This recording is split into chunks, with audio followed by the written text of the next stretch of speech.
กำลังคิดถึงอิจฉาคนที่เธอกำลังห่วงใยอิจฉาคนที่เขาได้อยู่ใกล้ๆทำไมถึงไม่ปันมาทางนี้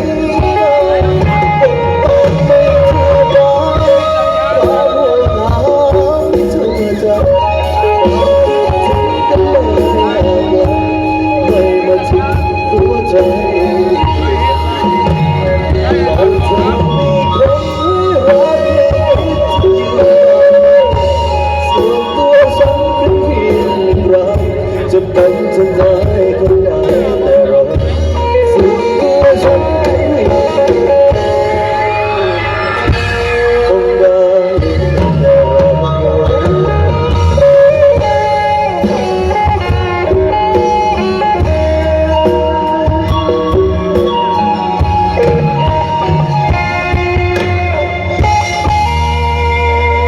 เสร็จประมือน้องแดนเซอร์ด้วยครับก่อนเป็นรุ่นสบายดีบ่โอ้ยขมวดเอ้ยน้องบงเอ้ย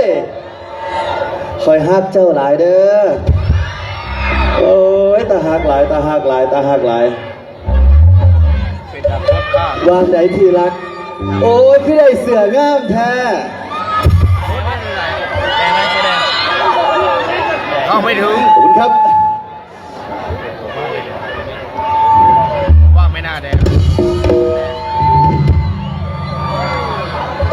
มาเห็นพี่น้องจังสิขอบคุณมากๆขอบคุณสีอักษรนะพี่สีอักษรนะครับขอบคุณทีมงานสีอักษรนะที่ให้โอกาสแมนมณีวันพร้อมทีมงานนะเดี๋ยวมาพอก็เป็นแฟนพี่น้องทุกคนเนาะขอบคุณเจ้าหน้าที่ทั้งสปป.ลาวเฮานํนะครับขอบคุณมากๆมาเห็นคนหน้าฮักจังสิอยากล่ำก่อนนี่ฟังเด้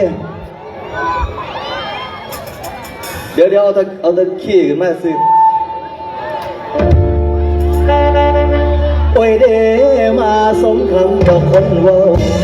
เขาสารพีลิเดี๋ยวคอยสิรับได้ดอกคอยสิรับได้ดอกเด็กจะตีป๊อปๆไปแปะไปเลยสิเดี๋ยวพี่น้องเขาสิฟังมาเขาจะโอ้ยเดมาสมคำดอกคนว่าเขาสารพีลิว่าสาวลาวโสพีบุญมีจังมาพองามแท้นอน้องลา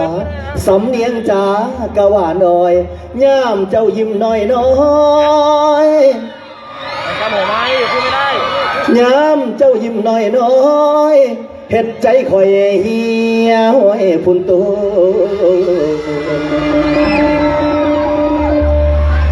นางเอ๋ยโอ้ยเด้พ่อแต่อายดอกเห็นเจ้าบ่อยากตาวกับคืนไทยคือมีแนวมัดใจให้อายอยากอยู่พี่บ่าวแม้นมีใจมันสาวน้องบกสิหูบ่บ่าวแม้นมีใจมันสาวคำมวนสิหูบ่ขั้นน้ำของจอจอขั้นน้ำของจอจอสิจับยอดอกแผ่นดินใส่กันคนตัวเฮ้ยอย่าเฮ้ยอย่าเฮ้ยอย่าเฮ้ยอย่าเฮ้ยอย่าเฮ้ยอย่า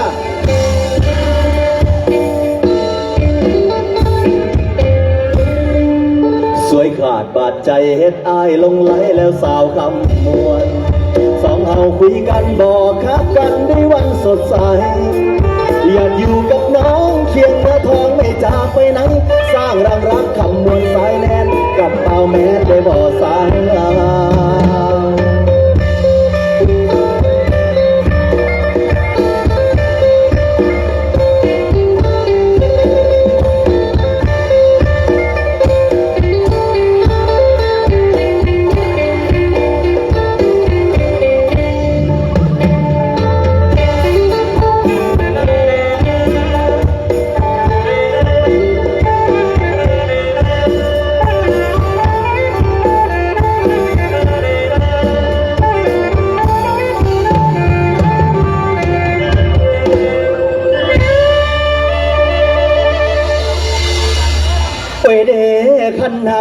ดอกคำเบา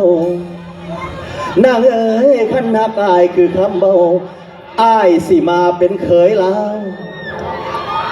อายสิมาเป็นเขยลาวบอกผู้เฒ่ามาขอแต่งบ่นางไปเด้สาวคำมวนในเสื้อมันน้องอย่าหวันอย่าอายตัวกลับคืนไทยแต่ตัวหัวใจอยู่กับน้องให้เจ้าของดอกห้อยถาให้เจ้าของดอกห้อยถาให้สัญญาได้บ่อุ่นให้สัญญาได้บ่อุ่นเสร็จธุระฟังพูนเสร็จธุระฟังพุ่นมาขอแท้มืออื่นเด้อลาเอ้ยลาเอ้ยเขาสัญญาเขาแล้วเอาเสือมาให้ตัวนึงตัวนี้ก็ได้ไหมเดี๋ยวพี่ซิอุ้ยแป๊บนึงผู้ใดสัญญาว่าสิเป็นแฟนกับแม่นมือนี่สิได้เสือตัวนี้ไปเลยอย่างนี้โอเคไหม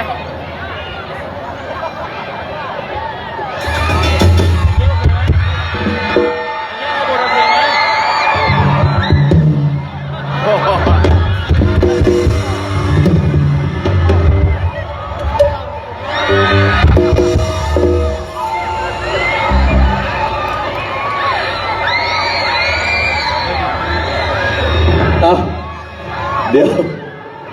โอ้ยปล่อยเดี๋ยวผู้ใดร้องเพลงกับแม่นเพลงนี่ดังที่สุดแม่นสิเบิ่งเลยผู้ใดที่ร้องดังที่สุดเดี๋ยวสิเอาเสือตัวนี้ตกลงสัญญาเขาเป็นแฟนกันพอดีเด้อเอาพี่ซี่ไว้ครับเอาหยังเฮ็ดใจครับพี่น้องครับไป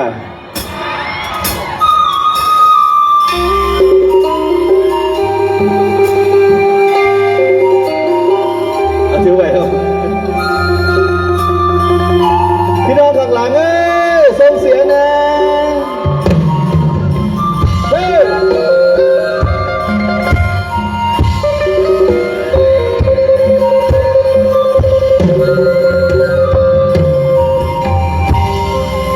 ย้อนเห็นว่าอายบ่ปากสิคิดตีจากยังไง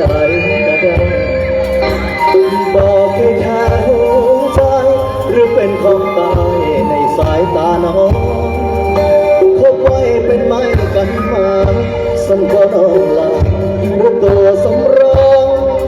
แห่งรู้ต้นสาเจ้าของยังได้แอบมองน้องกับเขาชิดใกล้ทุกครั้งที่มีน้ำตาตายก็เฝ้ามาปลอบโยนบ่หาราบน้ำตาเดินจางที่ฝ่ายท้องสาจังสร้างเหตุใดความดีอายมีบ่พอหรือว่าความหลอกยังบ่โดนใจทุกบ้าวันบางจังอายมีสิทธิ์เป็นได้แค่มาไปตลาดอยากถามดังจังเอาอีหยังก่อนเนื้อเที่ยวข้างซ้ายมีเอาไว้หน้าที่คดีกับจำแฝงตาไม่มีความหมายอะไรสักอย่างเศษหาพังชาตินี้เอาอย่างเคียหาบ่เจอย้อนเห็นว่าอายบ่ปากสิคิดตีจากยังใดก็ได้อายสิขอลาไกลและอวยพรให้เจ้าโชคดีเด้อย่านไปถึงใจของนางลงมักทั่วเขาระวังนะเธอผู้ชายเอาโง่เซ่อยังห่วงเสมอย่านเจ้าเสียแสน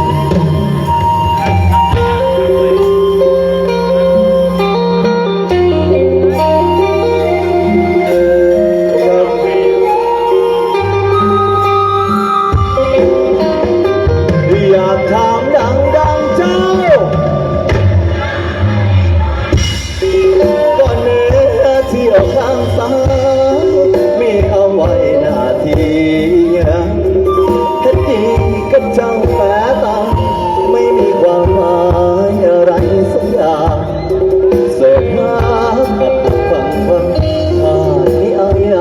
ขียหาบ่เจอย้อนเห็นว่าอายบ่ปากสิคิดตีจากยามใดก็ได้อายสิขอลาไกลและอวยพรให้เจ้าโชคดีเด้อย่านไปถึงใจของเราลงมักผัวเขาระวังนะเธอ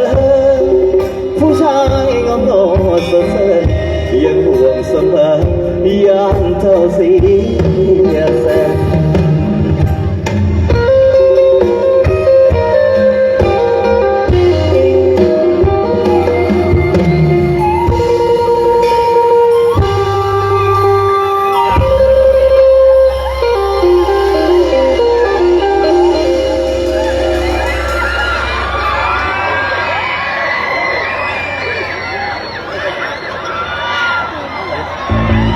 ครับวันนี้ก็ได้ จานพ่อไปใส่จานพ่อ ใช้กันเจ โอ้ยผมมาซอยกันเลยเนาะเบิ่งกันเถอะเด้อโอ้ทีละเจ้าก็เห็นผัวเจ้าแห้งเลยขนาดจับแขนยังจับแห้งปานนี่จับมงอื่นสิจับปันใดเลิกเกินยูฮูพี่น้องเอ้ยมื้อนี้เฮามามวนกันเนาะนะไหนๆเราตกลงกันก่อนเนาะนะวันนี้เสื้อป่ะมาใส่เสื้อปกติเสื้อตัวเท่าไหร่ครับปกติเสื้อตัวละ20 บาทนะครับ2,000เสื้อตัวละ 2,000กีบบอกโมเมนต์200 บาทเสื้อตัวละ200 บาทแต่มื่อนี้นะเอาเสื้อตัวนี้แจกไปก่อนไปโอ้ขอโทษผู้ใดได้ล่ะเอาแจกตัวเดียวสักคนโอ้ยใส่ได้วะล่ะเฮ้ยอันนั้นมันใส่เอ็มเนี่ยตัวนั้นเจ้าใส่ได้เนาะเอามาเป็นการเสียเวลาวันนี้ครับฝากซิงเกิลเก่าๆในเด้อพี่น้องเด้อกระเทยหน้าห้านครับผมบ่ต้องนั่งครับบ่ต้องนั่งไปนี่เด้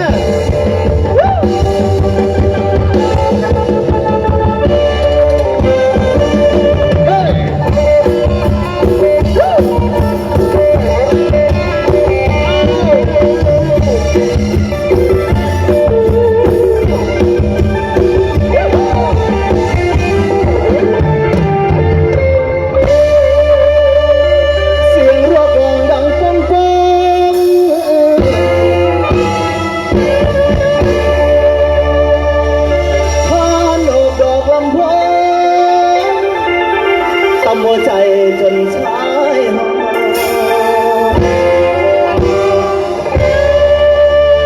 น้ำอยู่มังกร